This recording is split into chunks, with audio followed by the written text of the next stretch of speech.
Hello दोस्तों, मैं doctor Sanju और मेरे इस यूट्यूब चैनल में आपका बहुत बहुत स्वागत है। दोस्तों, प्रेगनेंसी के शुरुआत के 3 महीने किसी भी महिला के लिए बहुत ही महत्वपूर्ण समय होता है, क्योंकि ये वो समय होता है जिस दौरान गर्भपात यानी कि एबॉर्शन होने की संभावना जो होती है वो सबसे ज़्यादा होती है। अगर किसी महिला को एक बार या 2 बार अबॉर्शन होता है तो इसमें किसी तरह की कोई भी ज़्यादा घबराने की ज़रूरत नहीं है। अगर किसी महिला के साथ ये गर्भपात की परेशानी 2 से ज़्यादा बार होती है, यानी कि 3 बार, 4 बार या 5 बार होती है, तो इन केसेस को हम रिपीटेड अबॉर्शन बोलते हैं।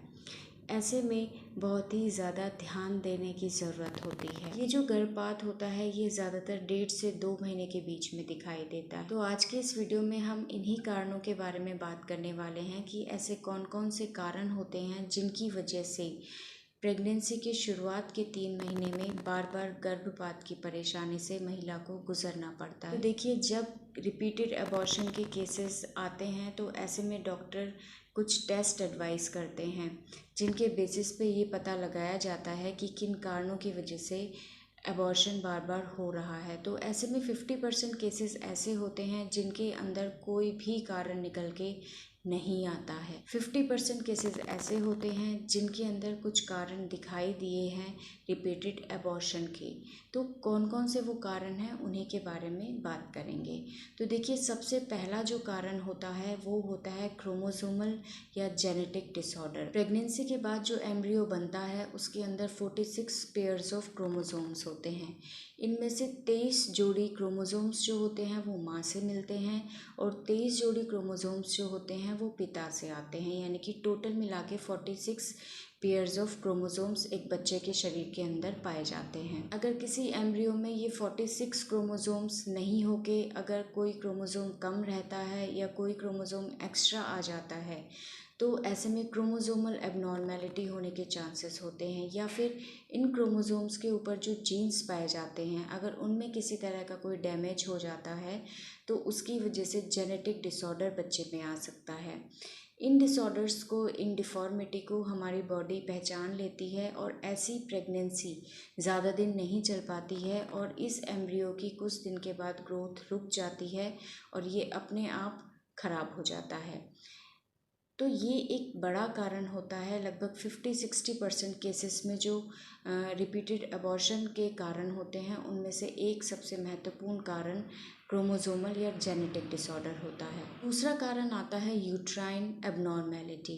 अगर यूट्रस के अंदर बाय बर्थ यानी कि जन्म से किसी तरह की कोई प्रॉब्लम है, जैसे कि कई बार यूट्रस जो होता है 2 पार्ट्स में डिवाइड होता है, यानी कि यूट्रस के अंदर पर्दा होता है जिसे कि हम सेप्टेट यूट्रस बोलते हैं। अगर ये प्रॉब्लम होती है, फिर यूट्रस में किसी तरह का कोई बड़ा पॉलिप है, कोई फाइब्रॉइड है या कोई एक्टोपिक प्रेगनेंसी हो जाती है, तो ऐसे में प्रेगनेंसी ज़्यादा दिन तक ग्रो नहीं कर पाती है और वो अबॉर्ट हो जाती है। क्योंकि अगर एम्ब्रियो इस पॉलिप पे, फाइब्रॉइड पे या इस सेप्टम पे आके इम्प्लांट हो जाता है तो उसको प्रॉपर ब्लड सप्लाई नहीं मिल पाती है और जिसकी वजह से वो ग्रो नहीं कर पाता है और ऐसी प्रेगनेंसी अपने आप खराब हो जाती है। तीसरा आता है हार्मोनल डिसऑर्डर।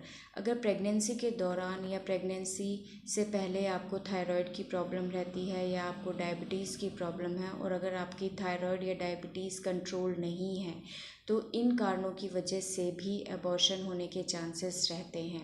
इसके अलावा अगर प्रोजेस्टेरॉन हार्मोन की कमी होती है शुरुआत के 3 महीने में, जो कि ल्यूटियल फेज डिफेक्ट की वजह से होती है, तो इस कारण की वजह से भी अबॉर्शन होने के चांसेस हो जाते हैं। क्योंकि प्रेगनेंसी को बनाए रखने के लिए प्रोजेस्टेरॉन हार्मोन बहुत ही ज़्यादा ज़रूरी होता है। ये जो प्रोजेस्टेरॉन हार्मोन होता है ये कॉर्पस ल्यूटियम से सिक्रीट होता है, बट अगर कॉर्पस ल्यूटियम ठीक से काम नहीं करती है, इस हार्मोन का प्रोडक्शन प्रॉपर नहीं करती है, तो इस हार्मोन की कमी की वजह से भी अबॉर्शन होने के चांसेस बढ़ जाते हैं। रीज़न होता है इम्यूनोलॉजिकल डिसऑर्डर। जब प्रेगनेंसी ठहरती है उसके बाद एम्ब्रियो के अगेंस्ट फीमेल की बॉडी के अंदर एंटीबॉडीज़ बनने लगती हैं जो इस फीटस को या इस एम्ब्रियो को ग्रो नहीं करने देती है और इसकी वजह से अबॉर्शन हो जाता है।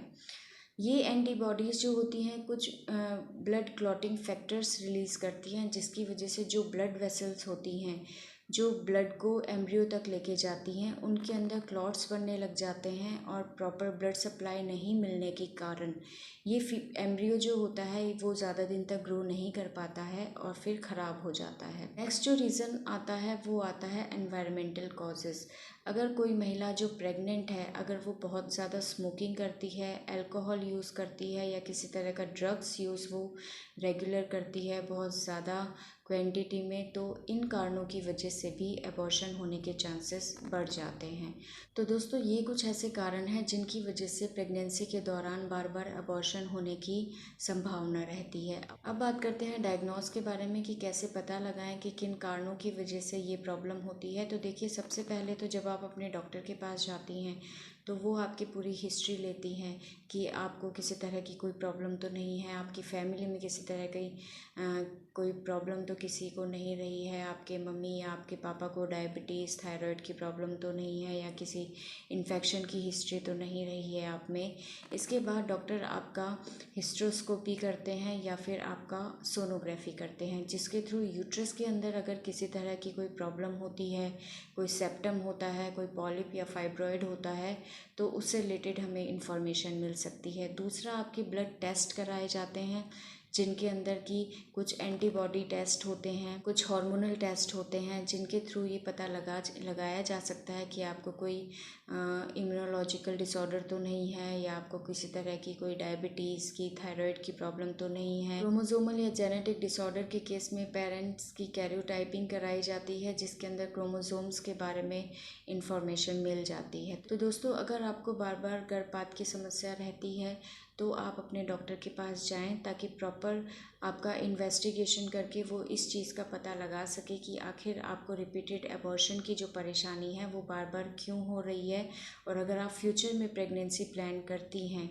तो उसके लिए आप पहले से प्रिपेयर रह सकें और प्रॉपर ट्रीटमेंट के थ्रू आप उस कारण को दूर कर सकें। तो दोस्तों, ये था आज का हमारा वीडियो बार बार होने वाले गर्भपात के कारणों के बारे में। ये वीडियो आपको कैसा लगा हमें ज़रूर बताइएगा, और हमारी नेक्स्ट वीडियोस को देखने के लिए चैनल को सब्सक्राइब ज़रूर कीजिए। Thank you.